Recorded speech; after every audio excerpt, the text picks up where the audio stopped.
ನಗರ ಭಾಗದಲ್ಲಿ ಹೃದಯ ಭಾಗದಲ್ಲಿ ಇರಬೇಕು ಅಂತ ಒಂದು ದಿನ ಕೂಡ ಒಂದು ಕ್ಷಣ ಕೂಡ ಯೋಚನೆ ಮಾಡಿರ್ತಕ್ಕಂಥ ಅಲ್ಲ ಇದು. ನಾನು 2013 ಬರೋಷ್ಟರಲ್ಲಿ ಸ್ವಲ್ಪ ಗದ್ದಲ ನಡೀತಾ ಇತ್ತು.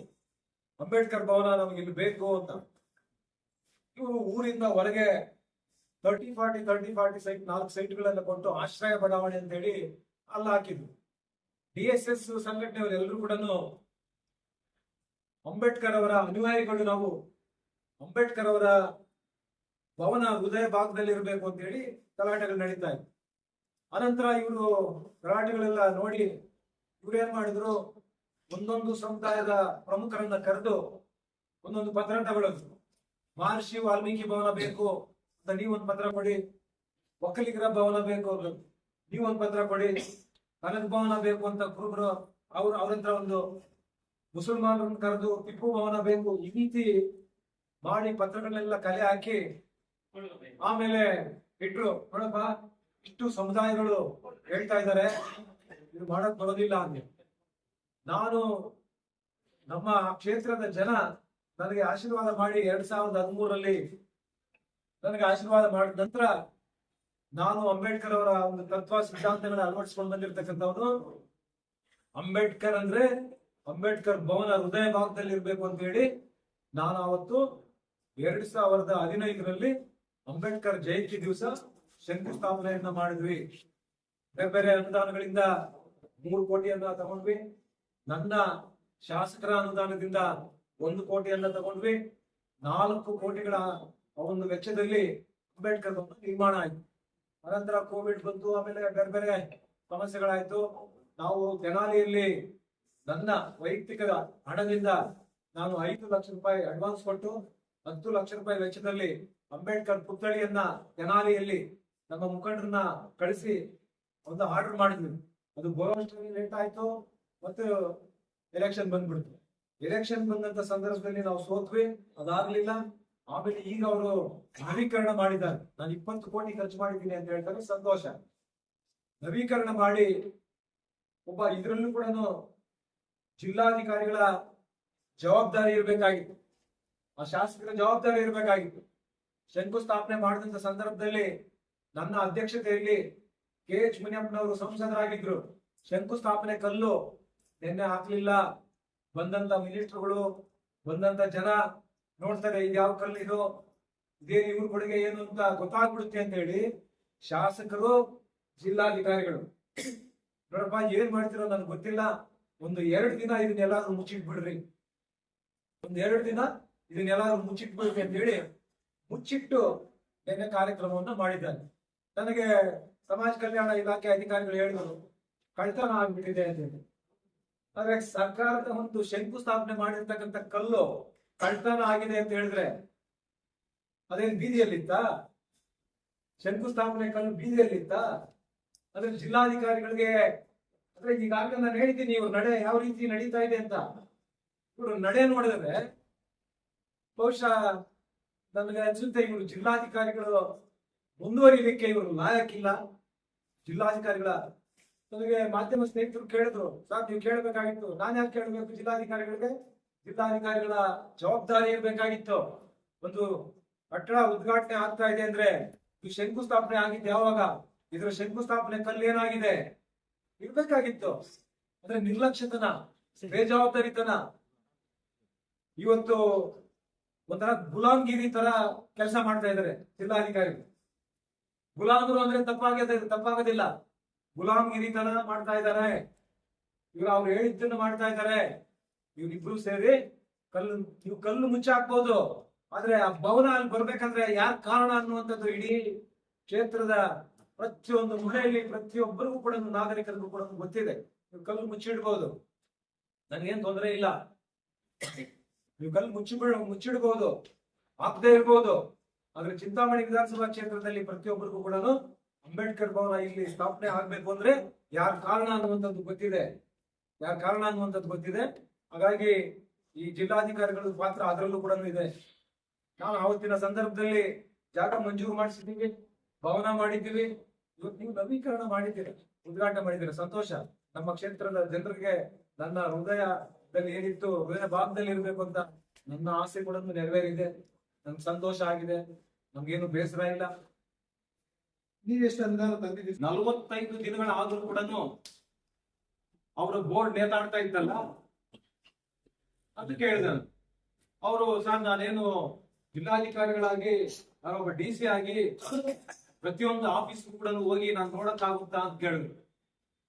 ನಾನು ಕೇಳಿದೆ ಅವ್ರಿಗೆ, ನಿಮ್ಮ ಜಿಲ್ಲಾಧಿಕಾರಿಗಳ ನಿಮ್ಮ ಪ್ರೆಮಿಸಸ್ ಅಲ್ಲಿ ಏನ್ ನಡೀತಾ ಇದೆ ಅಂತ ನಿಮ್ಗೆ ಗೊತ್ತಿಲ್ಲ ಅಂತ ಹೇಳಿದ್ರೆ ಯಾವ ಸೀಮೆ ಜಿಲ್ಲಾಧಿಕಾರಿಗಳು ನೀವು ಯಾವ ಸೀಮೆ ಜಿಲ್ಲಾಧಿಕಾರಿಗಳು ಅಂತ ಕೇಳಿದಾಗ ಅವರು ಒಂದು ಸ್ವಲ್ಪ ಹೇಳಿತು.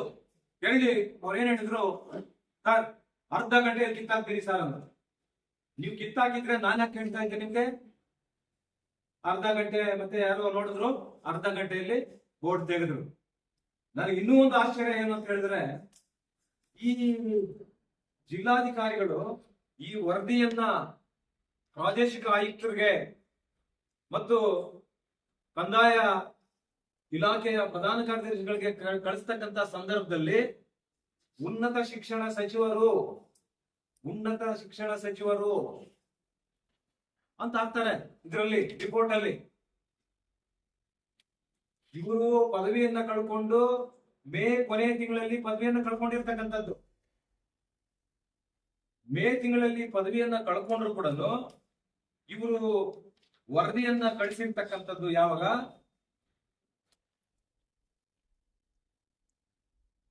21/7/2026 ವರದಿಯನ್ನ ಕಳಿಸ್ತಾರೆ. ಈ ವರದಿಯಲ್ಲಿ ಉನ್ನತ ಶಿಕ್ಷಣ ಸಚಿವರು, ಕರ್ನಾಟಕ ಸರ್ಕಾರ ಇವರು ಉಲ್ಲೇಖಿಸಿದ್ದಾರೆ. ಆದ್ರೆ ಇವರು DC ನಡೆಯನ್ನ ನೋಡಿದಾಗ ಇವರು ನಿಜವಾಗ್ಲೂ ಕೂಡ DC ಆಗಿ ಮುಂದುವರಿಕೆ ಲಾಯಕ್ಕಿಲ್ಲ. ಇವರು ಅನ್ಫಿಟ್, DC ಆಗಿ ಮುಂದುವರಿಯಲಿಕ್ಕೆ ಲಾಯಕ್ಕಿಲ್ಲ. ಆದ್ರೆ ಇವರು ಎಲ್ಲರೂ ಕೂಡ ಶಾಮೀಲಾಗಿ ಇವತ್ತು ಏನು 50 ಕೋಟಿ ರೂಪಾಯಿ ಆಸ್ತಿಯನ್ನ ಒಡೆಯಲಿಕ್ಕೆ ತಹಸೀಲ್ದಾರು, AC, DC ಇವರೆಲ್ಲರೂ ಕೂಡ ಶಾಮೀಲಾಗಿ ಇವತ್ತು ಈ ಆಸ್ತಿಯನ್ನ ಕಬಳಿಸಬೇಕು. ಇವರು ಜಿಲ್ಲಾಧಿಕಾರಿಯಾಗಿ ಮುಂದುವರಿಯಲಿಕ್ಕೆ ಇವರು ಯೋಗ್ಯರಲ್ಲ, ಜಿಲ್ಲಾಧಿಕಾರಿಗಳಾಗಿ ಮುಂದುವರಿಯಲಿಕ್ಕೆ ಇವರು ಯೋಗ್ಯರಲ್ಲ ಅನ್ನುವಂಥದ್ದನ್ನ ಈ ಸಂದರ್ಭದಲ್ಲಿ ನಾನು ಹೇಳಬೇಕಾಗ್ತದೆ. ಎಷ್ಟು ಸ್ಪಷ್ಟವಾಗಿ, ಎಷ್ಟು ಚೆನ್ನಾಗಿ ಅವ್ರು ಹೇಳಿದ್ದಾರೆ ಅಂತ ಹೇಳಿದ್ರೆ, ಇವತ್ತು ಕೂಡ ಅಂದ್ರೆ ಇವ್ರಿಗೆ ಎಷ್ಟು ಭ್ರಮೆ. ಇವತ್ತು ಸಹಜವಾಗಿ ನಾವು ಬೇರೆ ಬೇರೆ ಪಕ್ಷಗಳಲ್ಲಿ ಇರ್ತಕ್ಕಂಥ ಸಂದರ್ಭದಲ್ಲಿ ಕಾರ್ಯಕರ್ತರಿಗೆ ಅವ್ರು ಒಳ್ಳೆಯವರು ಕೆಟ್ಟವರು ಏನಾದ್ರೂ ಮಾಡ್ಲಿ, ನಮ್ಮ ನಾಯಕರು ಅನ್ನುವಂತ ಒಂದು ವ್ಯಾಮೋಹ ಇರುತ್ತೆ. ಆದ್ರೆ ಜಿಲ್ಲಾಧಿಕಾರಿಗಳಿಗೆ ಒಬ್ಬ ಕಾಂಗ್ರೆಸ್ ಕಾರ್ಯಕರ್ತ ಅಂತ ಹೇಳಿ, ಒಬ್ಬ ಕಾಂಗ್ರೆಸ್ ಕಾರ್ಯಕರ್ತಂತರ ಇವತ್ತು ವ್ಯಾಮೋಹಕ್ಕೆ ಒಳಗಾಗಿದ್ದಾರಲ್ಲ, ಇದು ಎಷ್ಟರ ಮಟ್ಟಿಗೆ ಇದು ಜಿಲ್ಲೆ ಉಳಿಯುತ್ತಾ ಅನ್ನುವಂಥದ್ದನ್ನ ಇವತ್ತು ನಾವು ನೋಡ್ಬೇಕು. ನಿನ್ನೆ ಅಂಬೇಡ್ಕರ್ ಭವನ ಉದ್ಘಾಟನೆ ಆಯಿತು ನೋಡಿ. ಜಿಲ್ಲಾಧಿಕಾರಿಗಳ ನಾನು ಮೊದಲನೇ ಬಾರಿಗೆ ನೋಡ್ತಾ ಇರ್ತಕ್ಕಂಥದ್ದು. ನಾನು ಪ್ರಥಮ ಬಾರಿಗೆ, ನಾನು 35 ವರ್ಷ ರಾಜಕಾರಣದಲ್ಲಿದ್ದೇನೆ. ಮೊದಲನೇ ಬಾರಿಗೆ ಅಧಿಕಾರಿಗಳು, ತಹಸೀಲ್ದಾರು, ಇವರು ಕಮಿಷನರು, EO ಮತ್ತು ಜಿಲ್ಲಾಧಿಕಾರಿ ಯಾರೋ ಕಾಂಗ್ರೆಸ್ ಕಾರ್ಯಕರ್ತರು ಅಥವಾ ಬೇರೆ ಬೇರೆ ಕಾರ್ಯಕರ್ತರುಗಳು ಫ್ಲೆಕ್ಸ್ ಗಳು ಹಾಕೊಳ್ತಾರಲ್ಲ, ಈ ರೀತಿ ಫ್ಲೆಕ್ಸ್ ಗಳನ್ನ ನೋಡಿರ್ತಕ್ಕಂಥದ್ದು ಮೊದಲನೇ ಕರ್ನಾಟಕ ರಾಜ್ಯದ ಇತಿಹಾಸದಲ್ಲಿ ಒಬ್ಬ ಜಿಲ್ಲಾಧಿಕಾರಿಗಳು ಈ ಮಟ್ಟಕ್ಕೆ ಇಳಿತಾರೆ ಅಂತ ಹೇಳಿದ್ರೆ, ಬಹುಶಃ ಇವೆಲ್ಲ ನಡೆ ನುಡಿಗಳನ್ನ ನೋಡಿದಾಗ ನಿಜವಾಗ್ಲೂ ಕೂಡ ಇವರಿಗೆ ಜಿಲ್ಲೆಯನ್ನ, ಇವತ್ತು ಜಿಲ್ಲೆಯಲ್ಲಿರ್ತಕ್ಕಂಥ ಸರ್ಕಾರಿ ಜಾಗಗಳನ್ನ ಮಾರಾಟಕ್ಕೆ ಇಟ್ಟಿರ್ತಕ್ಕಂಥದ್ದು ಮೇಲ್ನೋಟಕ್ಕೆ ನಮ್ಮೆಲ್ಲರೂ ಕೂಡ ಗಮನಕ್ಕೆ ಬರ್ತಾ ಇದೆ. ಇವತ್ತು ಬಹುಶಃ ಬೇಕಂದ್ರೆ ಇವತ್ತು ಮುಖ್ಯಮಂತ್ರಿಗಳನ್ನ ಕೂಡ ಇವತ್ತೇ DK ಶಿವಕುಮಾರ್ ಮುಖ್ಯಮಂತ್ರಿಗಳಿದ್ದಾರೆ. ಯಾಕಂದ್ರೆ ಒಬ್ಬ ಜಿಲ್ಲಾಧಿಕಾರಿ ಯಾವನ ಟೈಪ್ ಮಾಡ್ಕೊಂಡು ಬಂದಿರ್ತಕ್ಕಂಥದ್ದನ್ನ ನೋಡದೆ ಸಹಿ ಆಗ್ತಾರೆ ಅಂತ ಹೇಳಿದ್ರೆ ಇವ್ರು ಜಿಲ್ಲಾಧಿಕಾರಿ ಅಂತ ಹೇಳ್ಬೇಕಾ? ಇವ್ರು ಯೋಗ್ಯರ? ಈ ಜಿಲ್ಲಾಧಿಕಾರಿಗಳು ಯೋಗ್ಯರ ಅಂತ ನೋಡ್ಬೇಕು. ನಾನು ಅನೇಕ ಜಿಲ್ಲಾಧಿಕಾರಿಗಳನ್ನ 2013ರಲ್ಲಿ ನಮ್ಮ ಜಿಲ್ಲಾಧಿಕಾರಿಗಳ ಭವನ ಉದ್ಘಾಟನೆ ಮಾಡತಕ್ಕಂಥ ಸಂದರ್ಭದಲ್ಲಿ, ಆವತ್ತಿನ ಸಂದರ್ಭದಲ್ಲಿ ವಿಶಾಲ್ ಇದ್ರು. ಅನಂತರ ಬೇರೆ ಬೇರೆ ಜಿಲ್ಲಾಧಿಕಾರಿಗಳು ಬಂದ್ರು. ಪ್ರಾಮಾಣಿಕವಾಗಿ, ಪರಿಣಾಮಕಾರಿಯಾಗಿ, ಪಾರದರ್ಶಕವಾಗಿ ಕೆಲಸ ಮಾಡ್ತಕ್ಕಂಥ ಜಿಲ್ಲಾಧಿಕಾರಿಗಳನ್ನ ನಾವು ನೋಡಿದ್ದೇವೆ. ಮೊದಲನೇ ಜಿಲ್ಲಾಧಿಕಾರಿ ಇವರು ಈ ರೀತಿ ಕಣ್ಣು ಮುಚ್ಚಿಕೊಂಡು ಸಹಿ ಹಾಕಿ ಮೇಲಧಿಕಾರಿಗಳಿಗೆ ಕಳಿಸ್ತಾರೆ ಅಂತ ಹೇಳಿದ್ರೆ ಇವರು ಕಣ್ಣು ಮುಚ್ಕೊಂಡೆ ಮಾಡಿರ್ತಕ್ಕಂಥದ್ದು. ಯಾಕಂದ್ರೆ ಜಿಲ್ಲಾ ಉಸ್ತುವಾರಿ ಸಚಿವರು ಯಾರು? ಜಿಲ್ಲಾ ಉಸ್ತುವಾರಿ ಸಚಿವರು ಇವರಲ್ಲ, ಉನ್ನತ ಶಿಕ್ಷಣ ಸಚಿವರು ಇವರಲ್ಲ. ಆದ್ರೆ ಇದನ್ನೆಲ್ಲ ಉಲ್ಲೇಖ ಮಾಡಿ ಇವ್ರು ಕಳಿಸ್ತಾರೆ ಅಂತ ಹೇಳಿದ್ರೆ ಯಾವನ ಟೈಪಿಸ್ಟ್ ಟೈಪ್ ಮಾಡ್ಕೊಂಡು ಬಂದ ಕೊಟ್ಟ ಇದಕ್ಕೆ ಸಹಿ ಮಾಡಿ ಕಳಿಸ್ತಾರೆ. ಹಾಗಾಗಿ ನಾನು ಇವತ್ತು ಕರ್ನಾಟಕ ಸರ್ಕಾರಕ್ಕೆ ನಾನು ಒತ್ತಾಯ ಮಾಡ್ತೇನೆ, ಮಾನ್ಯ ಜಿಲ್ಲಾ ಉಸ್ತುವಾರಿ ಸಚಿವರಿಗೂ ಕರ್ನಾಟಕ ಸರ್ಕಾರಕ್ಕೂ ಇವತ್ತು ಮಾನ್ಯ ಮುಖ್ಯಮಂತ್ರಿಗಳಿಗೂ ಕೂಡ ಇಂಥ ನಾಲಾಯಕ್ ಜಿಲ್ಲಾಧಿಕಾರಿಗಳನ್ನ ಕೂಡಲೇ ಇವರನ್ನ ಅಮಾನತು ಮಾಡೋದಲ್ಲ, ವಜಾ ಮಾಡಬೇಕು ಅನ್ನುವಂಥದ್ದನ್ನ ಇವತ್ತು ಈ ಸಂದರ್ಭದಲ್ಲಿ ನಾನು ಕರ್ನಾಟಕ ಸರ್ಕಾರಕ್ಕೆ ಇವತ್ತು ಒತ್ತಾಯ ಮಾಡ್ತೇನೆ. ಎಲ್ಲ ಪತ್ರಿಕಾಗೋಷ್ಠಿಗಳೆಲ್ಲ ಜಿಲ್ಲಾ ಕೇಂದ್ರದಲ್ಲಿ ಮಾಡಬೇಕು ಅಂತ ತೀರ್ಮಾನ ಮಾಡಿ ಇವತ್ತಿಂದ ಅದು ಪ್ರಾರಂಭ ಮಾಡಬೇಕು ಅಂತ ಹೇಳಿ ಹೇಳ್ತಾ ಇದ್ವಿ. ಏನು ಪತ್ರಿಕಾಗೋಷ್ಠಿಗೆ ಅಂತ ಹೇಳಿದ್ರೆ ಇವತ್ತು ನಮ್ಮ ತಾಲೂಕಿನಲ್ಲಿ ಶಾಸಕರಿದ್ದಾರೆ, ಡಾಕ್ಟರ್ ಎನ್ ಸಿ ಸುಧಾಕರ್ ಅವರು. ಇವರ ಜೊತೆಯಲ್ಲಿ ಅಧಿಕಾರಿಗಳು ಶಾಮೀಲಾಗಿ ತಹಸೀಲ್ದಾರು, ಎಸಿ ಅವರು ಮತ್ತೆ ಡಿಸಿ ಅವರು ಎಲ್ಲರೂ ಕೂಡ ಶಾಮೀಲಾಗಿ ಒಂದು ಸುಮಾರು 50 ಕೋಟಿ ರೂಪಾಯಿ ಆಸ್ತಿಯನ್ನು, ಇವತ್ತು ಮಾರುಕಟ್ಟೆ ಬೆಲೆ ಸುಮಾರು 50 ಕೋಟಿ ರೂಪಾಯಿ ಆಸ್ತಿ. ಈ 50 ಕೋಟಿ ರೂಪಾಯಿ ಆಸ್ತಿಯನ್ನ ತಹಸೀಲ್ದಾರ್ ಇವರು ಶಾಸಕರು ಯಾವುದೋ ಒಂದು ಟ್ರಸ್ಟ್ಗೆ ಶ್ರೀ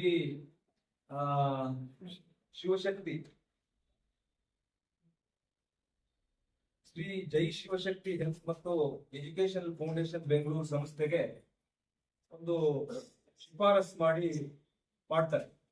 2 ತಿಂಗಳ ಹಿಂದೆ ಇದೇ ಸಂಸ್ಥೆಗೆ ಶಿಫಾರಸ್ ಮಾಡಿರ್ತಾರೆ. ಅದು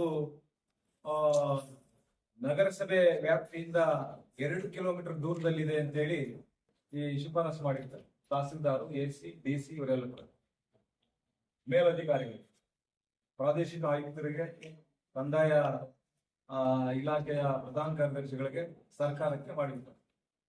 ಅಲ್ಲಿ ಮೊದಲನೇ ಹಂತದಲ್ಲೇ ಪ್ರಾದೇಶಿಕ ಆಯುಕ್ತರು, ಕಂದಾಯ ಒಂದು ಪ್ರಧಾನ ಕಾರ್ಯದರ್ಶಿಗಳು ಇದು 2 ಕಿಲೋಮೀಟರ್ ವ್ಯಾಪ್ತಿ ನಗರಸಭೆಯಿಂದ 2 ಕಿಲೋಮೀಟರ್ ವ್ಯಾಪ್ತಿ ಬರೋದಿಲ್ಲ ಅಂತ ಹೇಳಿ ತಿರಸ್ಕಾರ ಮಾಡಿದ್ರು.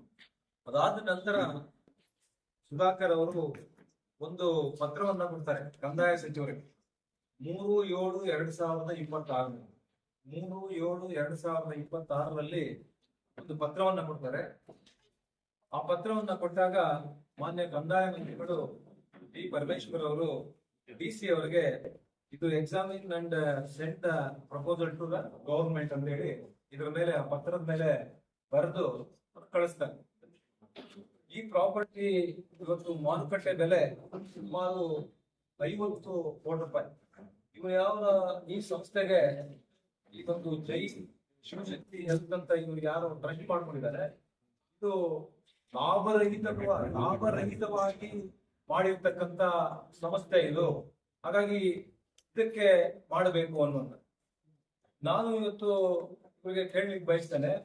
ಇವತ್ತು ಯಾಕಂದ್ರೆ ಮಾನ್ಯ ಶಾಸಕರು ಬೇರೆ ಬೇರೆ ಸಂದರ್ಭಗಳಲ್ಲಿ ಇವತ್ತು ಕೈವಾರ ಭಾಗದಲ್ಲಿ, ಕೈವಾರ ಈಗ ಏನ್ ಪಟ್ಟಣ ಪಂಚಾಯತಿ ಅಂತೆ, ನಮೂನೆ 50ರಲ್ಲಿ, ನಮೂನೆ 53ರಲ್ಲಿ, ನಮೂನೆ 57ರಲ್ಲಿ ಯಾರ್ಯಾರು ಅರ್ಜಿಗಳು ಹಾಕೊಂಡಿದ್ದಾರೆ ರೈತರು, ಇವ್ರು ಹೇಳ್ತಾರೆ ಪಟ್ಟಣ ಪಂಚಾಯತಿ 3 ಕಿಲೋಮೀಟರ್ ಅಲ್ಲಿದೆ, 4 ಕಿಲೋಮೀಟರ್ ಇದ್ರೆ ನಾವು ಮಾಡಕ್ ಬರೋದಿಲ್ಲ.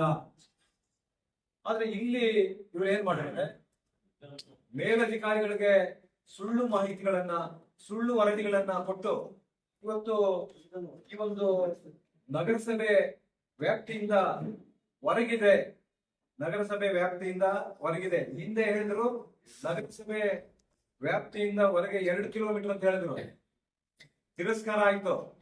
ಈಗ ಮತ್ತೆ ವರದಿಯನ್ನ ಕೊಡ್ತಾರೆ ನಗರಸಭೆ ವ್ಯಾಪ್ತಿಯಿಂದ. ನಾನು ಯಾಕಂದ್ರೆ ಮೇಲಧಿಕಾರಿ ಪ್ರಾದೇಶಿಕ ಆಡಳಿತರ ಜೊತೆಯಲ್ಲಿ ನಾನು ಕೂಡ ಕುಂತಿದ್ದಂತ ಸಂದರ್ಭದಲ್ಲಿ ಅವ್ರು ಕೇಳಿದ್ರು, ಡಿಸಿ ಅವರಿಗೆ ಕೇಳಿದ್ರು, ಏನ್ ಪ್ರಭು ಅವರೇ ನೀವು ನಿಮ್ಗೆ ಗೊತ್ತಾಗೋದಿಲ್ವಾ, ನಿಮ್ಗೆ ಏನ್ ಲಾಭ ಇದೆ ಇದರಲ್ಲಿ, ನಿಮ್ಗೆ ಏನ್ ಲಾಭ ಬಂದಿದೆ, ನಾಳೆ ಬೆಳಗ್ಗೆ ನೀವು ಸಿಗಾಕೊಳ್ತೀರಾ, ತೊಂದರೆ ಆಗುತ್ತೆ, ನೀವು ಯಾಕೆ ಈ ತರ ಮಾಡ್ತೀರಾ ಅಂತೆಲ್ಲ ಕೇಳಿದಾಗ ಆ ಜಿಲ್ಲಾಧಿಕಾರಿಗಳು ಹೇಳ್ತಾರೆ, ನನಗೆ ಫೋನಲ್ಲಿ ಕೇಳಿಸ್ತಾ ಇದೆ 5 ಕಿಲೋಮೀಟರ್ ದೂರದಲ್ಲಿದೆ, 5 ಕಿಲೋಮೀಟರ್ ದೂರದಲ್ಲಿದೆ ಈ ಜಾಗ ಅನ್ನುವಂಥದ್ದು. ಯಾಕಂದ್ರೆ ಮಾಧ್ಯಮ ಸ್ನೇಹಿತರು ತಮ್ಗೆಲ್ಲರಿಗೂ ಚಿಂತಾಮಣಿ ಗೊತ್ತಿದೆ, ತಮ್ಗೇನು ಹೊಸದೇನಲ್ಲ. ಈ ಜಾಗ ಎಲ್ಲಿ ಬರುತ್ತೆ ಅಂತ ಹೇಳಿದ್ರೆ ಇವತ್ತು ಇಂಜಿನಿಯರಿಂಗ್ ಕಾಲೇಜ್ ಕಟ್ತಾ ಇದಾರಲ್ಲ, ಅದರ ಕೆಳಭಾಗದಲ್ಲಿ ಬರುತ್ತೆ. ಇಂಜಿನಿಯರಿಂಗ್ ಕಾಲೇಜ್ ಮೇಲೆ ಕಟ್ತಾ ಇದ್ರೆ ಅದರ ಕೆಳಗಿರ್ತಕ್ಕಂಥ ಜಾಗ ಈ ಜಾಗ, ಒಡಗನಹಳ್ಳಿ, ಸರ್ವೆ ನಂಬರ್ 19. ಇದರ ಮಾರುಕಟ್ಟೆ ಬೆಲೆ ಇವತ್ತು 50 ಕೋಟಿ ರೂಪಾಯಿ. ಈ ಸಂಸ್ಥೆಯವರ ಹತ್ರ ಇವನು ಯಾರು ಜೈ ಶಿವಶಕ್ತಿ ಈ ಟ್ರಸ್ಟ್ ಯಾರು ಮಾಡ್ಕೊಂಡಿದ್ದಾರೆ, ಇವನ ಹತ್ರ ಆ ಶಾಸಕರು, ಆ DC, ತಹಸೀಲ್ದಾರ್, AC ಇವರೆಲ್ಲರೂ ಕೂಡ ಶಾಮೀಲಾಗಿ ಸುಮಾರು 25 ಕೋಟಿ ರೂಪಾಯಿಗಳು ಇವನ ಹತ್ರ ಒತ್ತಿಗೆಯನ್ನ ಪಡ್ಕೊಂಡು ಇವತ್ತು ತರಾತುರಿಯಲ್ಲಿ ಅಂದ್ರೆ ಎಷ್ಟು ಬೇಗ ರಿಪೋರ್ಟ್ಗಳು ಕಳಿಸ್ತಕ್ಕಂಥದ್ದು. ನನಗೆ ಆಶ್ಚರ್ಯ ಆಗುವಂತದ್ದು ಏನು ಅಂತ ಹೇಳಿದ್ರೆ, ಇವತ್ತು ಇವರು 2 ಕಿಲೋಮೀಟರ್ ದೂರದಲ್ಲಿದೆ, 5 ಕಿಲೋಮೀಟರ್ ದೂರದಲ್ಲಿದೆ ಅನ್ನುವಂತ ಮಾಹಿತಿಯನ್ನ ಆ ಪ್ರಾದೇಶಿಕ ಆಯುಕ್ತರಿಗೆ ಮತ್ತು ಕಂದಾಯ ಇಲಾಖೆಯ ಪ್ರಧಾನ ಕಾರ್ಯದರ್ಶಿಗಳಿಗೆ ಮತ್ತು ಸರ್ಕಾರಕ್ಕೆ ಕಳಿಸ್ತಕ್ಕಂಥದ್ದು. ಅಂದ್ರೆ ಇದು ಬೇಗ ರವಾನೆ ಆಗ್ಬೇಕು, ಕ್ಯಾಬಿನೆಟ್ ಅಲ್ಲಿ ಇಡಬೇಕು, ಕ್ಯಾಬಿನೆಟ್ ಅಲ್ಲಿ ಅಪ್ರೂವಲ್ ಆಗ್ಬಿಡ್ಬೇಕು. ನಾನು ಅಲ್ಲಿಂದ ಆ ಪ್ರಾದೇಶಿಕ ಆಯುಕ್ತರ ಕಚೇರಿಯಿಂದ ಹೊರಗೆ ಬಂದು ನಾನು PWD ಇಲಾಖೆ ಅಧಿಕಾರಿಗಳಿಗೆ ನಾನು ಫೋನ್ ಮಾಡಿದೆ.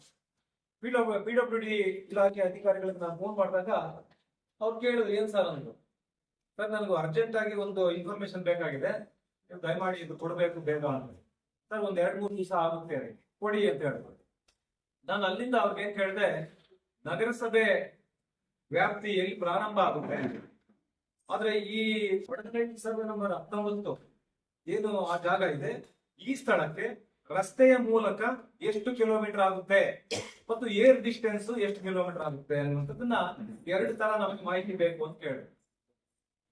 ಆ 2 ತರ ಮಾಹಿತಿ ಕೇಳಿದಾಗ ನಗರಸಭೆ ವ್ಯಾಪ್ತಿಯಿಂದ ಈ ಪ್ರದೇಶ, ಈ ಜಾಗ ಇರ್ತಕ್ಕಂಥದ್ದು ಒಡಗನಹಳ್ಳಿ ಸರ್ವೆ ನಂಬರ್ 19 ಏನಿದೆ, ಈ ಪ್ರದೇಶಕ್ಕೆ ರಸ್ತೆ ಮೂಲಕ ಬಂದ್ರೆ 2 ಕಿಲೋಮೀಟರ್ 2.55 ಅಂದ್ರೆ 2 ಕಿಲೋಮೀಟರ್ ಬರುತ್ತೆ. ಮತ್ತೆ ಏರ್ ಡಿಸ್ಟೆನ್ಸ್ ಅಲ್ಲಿ 2.40 ಅದರಲ್ಲಿ ಹೇಳ್ತಾರೆ. ಇದು ಬಹಳ ಸ್ಪಷ್ಟವಾಗಿ ನಮಗೆ ವರದಿಯನ್ನ ಕೊಟ್ಟಿದ್ದಾರೆ. ಇದು ನಗರಸಭೆ ವ್ಯಾಪ್ತಿ ಒಳಗಡೆ ಬರುತ್ತೆ. ಇವರು ಸುಳ್ಳು ಮೇಲೆ ಪ್ರಾದೇಶಿಕ ಆಯುಕ್ತರಿಗೆ ಏನ್ ಹೇಳಿದ್ದಾರೆ, ಪ್ರಧಾನ ಕಾರ್ಯದರ್ಶಿಗಳಿಗೆ ಏನು ಇವರು ಕಳಿಸ್ತಾರೆ, ನಗರಸಭೆ ವ್ಯಾಪ್ತಿಯಿಂದ ಹೊರಗಿದೆ, 5 ಕಿಲೋಮೀಟರ್ ದೂರದಲ್ಲಿದೆ. ಇದು ಉಲ್ಲೇಖ ಮಾಡೋದಿಲ್ಲ 5 ಕಿಲೋಮೀಟರ್ ಅಂತ, ಆದ್ರೆ ನಗರಸಭೆ ವ್ಯಾಪ್ತಿಯಿಂದ ಹೊರಗಡೆ ಇದೆ ಅನ್ನುವಂಥದ್ದು PWD ಅವರು ಕೊಡ್ತಾರೆ ಅಧಿಕೃತವಾಗಿ. ಇದು ನಗರಸಭೆ ವ್ಯಾಪ್ತಿಯ ಒಳಗಡೆ ಬರುತ್ತೆ. ಇದನ್ನೆಲ್ಲ ನೋಡಿದಾಗ ಈ ಜಿಲ್ಲಾಧಿಕಾರಿಗಳ ನಡೆ ನಾವು ನೋಡಿದಾಗ ನಮ್ಗೆಲ್ಲೋ ಒಂದ್ ಕಡೆ ನಮಗೆ ಅನುಮಾನ ಹುಟ್ಟುತ್ತೆ. ಏನ್ ಇಷ್ಟು ತರಾತುರಿಯಲ್ಲಿ ಇಷ್ಟು ಈ ದೃಢೀಕರಣ ಪತ್ರದಲ್ಲಿ PWD ಅಂತ ಹೇಳಿ 20 ಎಕರೆ ಮಾಡಕ್ ಹೋದ್ರು, ಅದು ರಿಜೆಕ್ಟ್ ಆಯ್ತು. ಸ್ವಾಮೀಜಿ ಮಠದಿಂದ ನನಗೂ ಫೋನ್ ಮಾಡಿದ್ರೆ, ಅವರು ಲಿಂಗೇಶ್ ಅಂತ ಫೋನ್ ಮಾಡಿದ್ರು. ನಾನು ಹೇಳಿದೆ, ನೀವು ಇವತ್ತು ಸ್ವಾಮೀಜಿ ಚಿಕ್ಕ ಬುದ್ಧಿಯವರು ದೊಡ್ಡ ಬುದ್ಧಿಯವರು ಹೋದ್ಮೇಲೆ, ಚಿಕ್ಕ ಬುದ್ಧಿಯವರು ಬಂದ ಮೇಲೆ ಇದ್ರ ಸ್ವಾಮೀಜಿ ಮಠ ಹೆಸರು ಇವತ್ತು ಆಕಾಶದಲ್ಲಿದೆ, ಆಕಾಶದ ಎತ್ತರಕ್ಕೆ ಏರಿಸಿದ್ದೀರಾ. ಇವರು ಜೊತೆ ಸೇರಿದ್ರೆ ನಿಮ್ಮ ಮಠಕ್ಕೆ ಕೂಡ ಕಪ್ಪು ಮಸಿ ಬಳಿತಾರೆ, ದಯಮಾಡಿ ಇವರು ಸಂಘ ಬೆಳೀಬೇಕು ಅನ್ನುವಂಥದ್ದನ್ನ ಆ ಸಂದರ್ಭದಲ್ಲಿ ಅವ್ರು ಹೇಳಿದ್ರು. ಅದು ಬಿಟ್ವಿ. ಆದ್ರೆ ಪದೇ ಇವ್ರು ಚಾಳಿ ಇತ್ತೀಚೆಗೆ ರಾಜ್ಯ ಹೈಕೋರ್ಟ್ ಕೂಡ ಹುಲ್ಲುಬನ್ನಿ ಖರಾಬ್ ಇವತ್ತೇನು ಮಾರಾಟ ಮಾಡಿದ್ದಾರೆ ಇವರು ಅಂತ ನಾವೇನು ಪದೇ ಆರೋಪ ಮಾಡ್ತಾ ಇದ್ವಿ, ಹಲವಾರು ವರ್ಷಗಳಿಂದ ಆರೋಪ ಮಾಡ್ತಾ ಇದ್ವಿ. ರಾಜ್ಯ ಹೈಕೋರ್ಟ್ ಇವತ್ತು ಅದನ್ನ ಏನಿವತ್ತು ಹೌದು ಇವ್ರು ಮಾಡಿದ್ದಾರೆ, ಸಾಬೀತಾಗಿದೆ. 45 ದಿನಗಳಾಗಿದೆ. ಯೋಗ್ಯತೆ ಇಲ್ಲ ಜಿಲ್ಲಾಧಿಕಾರಿಗಳಿಗೆ, ಆ ಜಾಗ ಎಲ್ಲಿದೆ ಅಂತ ಗೊತ್ತಿಲ್ಲ. ಆ ಹುಲ್ಲುಬನ್ನಿ ಖರಾಬು ಯಾಕೆ ಮಾಡಿರೋದು? ಮಕ್ಮಲ್ ಟೋಪಿ ಹಾಕಿರೋದು ಬುದ್ಧಿವಂತರಿಗೆ, ವಿದ್ಯಾವಂತರಿಗೆ. ಇವತ್ತು ಸರ್ಕಾರಿ ಶಾಲೆಗಳಲ್ಲಿ ಪಾಠ ಹೇಳ್ಕೊಡ್ತಕ್ಕಂಥ ಟೀಚರ್ಸ್ಗೆ ಮಕ್ಮಲ್ ಟೋಪಿ ಹಾಕಿರ್ತಕ್ಕಂಥದ್ದು ಇವ್ರ ತಂದೆ ಮಕ್ಕಳು. ಆದ್ರೆ ಇವ್ರ ಚಾಳಿ ಬಿಟ್ಟಿಲ್ಲ, ಇವತ್ತವರೆಗೂ ಕೂಡ ಬಿಟ್ಟಿಲ್ಲ. ಇವ್ರ ಚಾಳಿ ಇಷ್ಟೆಲ್ಲ ಆದ್ರೂ ಕೂಡ ಕೋರ್ಟ್ ಸಾಬೀತಾಗಿದೆ. ಕೋರ್ಟ್ ಅಲ್ಲಿ ನ್ಯಾಯಪೀಠ ಹೇಳಿದೆ ಅಂತ ಹೇಳಿದ್ರೆ, ಇವರು ಆ ಒಂದು ಸ್ಟೇಟ್ ಲೀಡ್ ಮಾಡಕ್ ಮೊದಲು ವಿಭಾಗ ಪತ್ರ ಮಾಡ್ಕೊಳ್ತಾರೆ. ತಂದೆಗೆ 14 ಸೈಟು, ದೊಡ್ಡ ಮಗನಿಗೆ 14 ಸೈಟು, ಸುಧಾಕರ್ಗೆ 14 ಸೈಟು. ವಿಭಾಗ ಪತ್ರದಲ್ಲಿ A schedule, B schedule, C schedule ಅಂತ ಇದನ್ನೆಲ್ಲ ಕೂಡ ರಾಜ್ಯ ಹೈಕೋರ್ಟ್ ಪೀಠ ಅಬ್ಸರ್ವ್ ಮಾಡಿದೆ. ಈ C ಶೆಡ್ಯೂಲ್ ವ್ಯಕ್ತಿ ಇವರು ಕೂಡ ಹುಲ್ಲುಬನ್ನಿ ಖರಾಬ್ನಲ್ಲಿ ಫಲಾನುಭವಿ ಆಗಿದ್ದಾರೆ.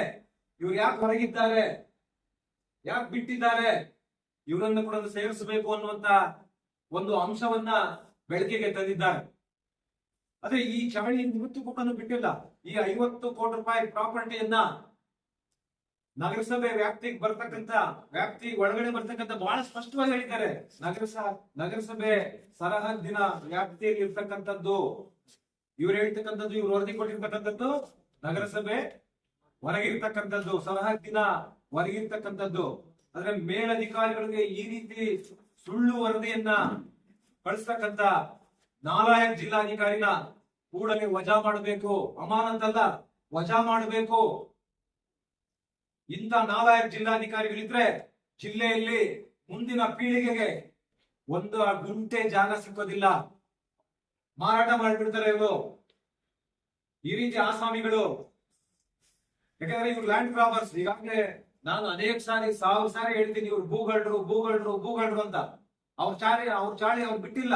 ನಿಮ್ಗೆ ಜಿಲ್ಲಾಧಿಕಾರಿಗಳಾಗಿ ನಿಮ್ಗೇನಾಗಿದೆ ರೋಗ? ತಹಸೀಲ್ದಾರ್ ರೆಕಮೆಂಡ್ ಏನು, ಎಷ್ಟು ದಿವಸ ಈಗ ನೀವು ಬೇರೆ ಬೇರೆ ಕಡತಗಳು ಚೆಕ್ ಮಾಡಿ, 6 ತಿಂಗಳು, ವರ್ಷ, 2 ತಿಂಗಳು ಅಲ್ಲೇ ನೆನಪಿರ್ತವೆ ಬೇರೆ ಬೇರೆ ಕಡತಗಳು. ಆದ್ರೆ ನಿಮ್ಗೆ ಲಾಭ ಇದ್ದೀರಾ ನೀವು ತರಾತುರಿಯಲ್ಲಿ ಹೆಂಗ್ ಗಳಿಸಿದ್ರಿ? ಶಾಸಕರು, ಅಧಿಕಾರಿಗಳು, ತಹಸೀಲ್ದಾರು, AC, DC ಇವರೆಲ್ಲರೂ ಕೂಡ ಸೇರಿ, ಯಾಕಂದ್ರೆ ಅವನಿಗೂ ಲಾಭ ಬರ್ಬೇಕಲ್ಲ. 50 ಕೋಟಿ ಪ್ರಾಪರ್ಟಿಯನ್ನ 25 ಕೋಟಿಗೆ ನಿಮ್ಗೆ ಮಂಜೂರು ಮಾಡಿಸ್ಕೊಡ್ತಾರಲ್ಲ, ನೀವು ಶುಲ್ಕ ಕೊಡಬಹುದು. 50 ಲಕ್ಷದ 1 ಕೋಟಿನೋ 1.5 ಕೋಟಿನೋ ಸರ್ಕಾರ ಕಟ್ಬಿಟ್ಟು ನೀವು ಮಂಜೂರು ಮಾಡಿಸ್ಕೊಂಡ್ರೆ ಪ್ರಾಪರ್ಟಿ ಬೆಲೆ 50 ಕೋಟಿ. ಯಾಕಂದ್ರೆ ನೀವು ಪಾಪ ಸಾಕಷ್ಟು ಜನರಿಗೆ ಹೇಳ್ಕೊಂಡಿದ್ದಾರೆ, 5 ಕೋಟಿ ಕೊಟ್ಟು ಬಂದಿರೋದು ನಾನು. ಇವ್ರು ಜಿಲ್ಲಾ ಉಸ್ತುವಾರಿ ಸಚಿವರು ಇರ್ತಕ್ಕಂಥ ಸಂದರ್ಭದಲ್ಲಿ 5 ಕೋಟಿ ರೂಪಾಯಿ ಕೊಟ್ಟು ನಾನು ಇಲ್ಲಿ ಬಂದಿರತಕ್ಕಂಥದ್ದು ಅನ್ನುವಂತಹ ಮಾತುಗಳು ಜಿಲ್ಲಾಧಿಕಾರಿ ಬಾಯಿಂದಲೇ ಹೇಳ್ಕೊಂಡಿದ್ದಾರೆ ಬೇರೆ ಬೇರೆ ಕಡೆ. ಈ 5 ಕೋಟಿ ತೆಗಿಬೇಕು ಅಂತ ಹೇಳಿ ಇವತ್ತು ನೀವು ಸರ್ಕಾರಿ ಜಾಗಗಳನ್ನ, ಇದಕ್ಕೆ ಹೇಳೋದು ದೊಡ್ಡವರು ಹೇಳಿದ್ದಾರೆ ಅಗಲದವರೊಡೆ ಅಂತ. ಇದು ಅಗಲದವರೊಡೆ ಮಾಡಿರ್ತಕ್ಕಂಥದ್ದು, ಇದು ಅಗಲದವರೊಡೆ ನಡೀತಾ ಇರ್ತಕ್ಕಂಥದ್ದು. ಇವತ್ತು ನಾವು ಇದಕ್ಕೆ ಆಕ್ಷೇಪಣೆ ಮಾಡಿಲ್ಲ ಅಂತ ಹೇಳಿದ್ರೆ ಇದು ಕೂಡ ಮಂಜೂರು ಆಗ್ಬಿಡ್ತಾ ಇತ್ತು ಕ್ಯಾಬಿನೆಟ್ ಅಲ್ಲಿ ಇಟ್ಟು. ಇವತ್ತು ನೆನೆ ಅಂಬೇಡ್ಕರ್ ಭವನಕ್ಕೆ ಮಾನ್ಯ ಕಂದಾಯ ಮಂತ್ರಿಗಳನ್ನ